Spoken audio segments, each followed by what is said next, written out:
नमस्कार, मैं doctor Manisha Jain, IVF and fertility specialist at Chandigarh. आज गर्भ संगिनी पर आपके साथ IVF पे चर्चा करना चाहती हूँ। IVF जिसे हम कॉमन भाषा में टेस्ट ट्यूब बेबी कहते हैं, पर्खनली शिशु मतलब टेस्ट ट्यूब या पर्खनली में बच्चा बनाया जाता है। IVF क्या है?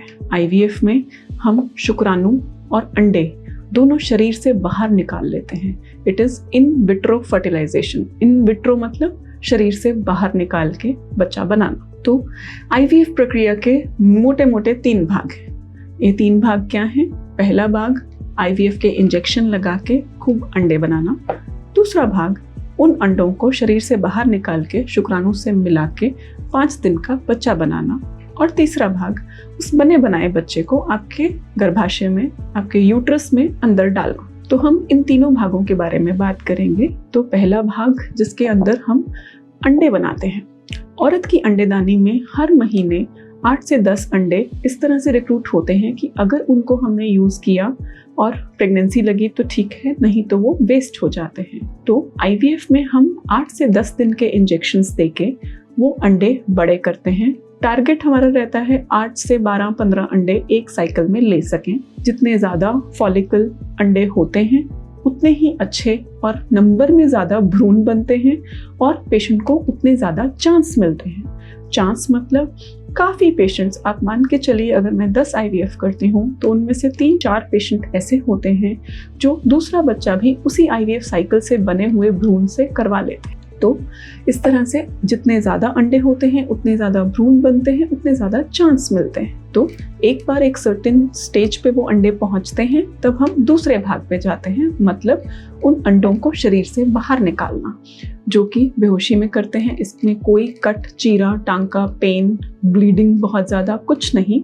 इसमें जैसे आपका अल्ट्रासाउंड होता है, अल्ट्रासाउंड में ही एक नीडल डालते हैं।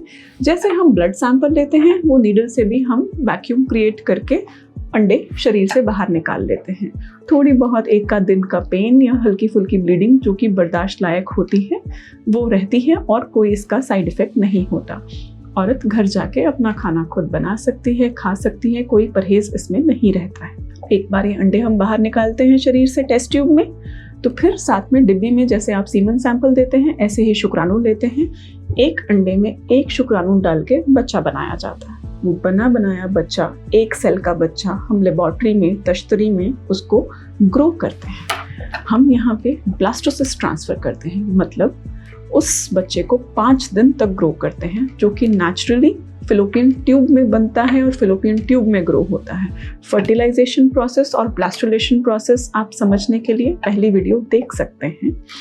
एक बार ये बच्चा बन गया तो फिर उसको हम बने बनाए बच्चे को तीसरे स्टेप में, तीसरे भाग में, इसको एम्ब्रियो ट्रांसफ़र बोलते हैं।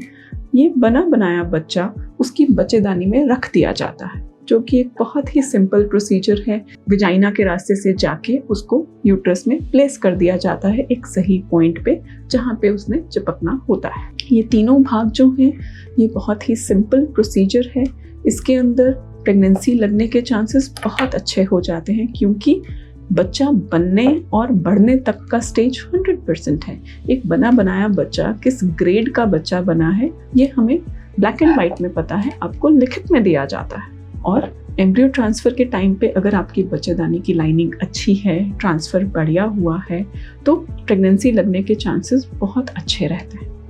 इस तकनीक के बारे में अगर आप कुछ भी जानना चाहते हैं या IVF कराना चाहते हैं तो नीचे लिखे नंबर पे आप मुझसे मिल सकते हैं, अपनी अपॉइंटमेंट बुक करवा सकते हैं और संतान सुख की प्राप्ति कर सकते हैं। धन्यवाद।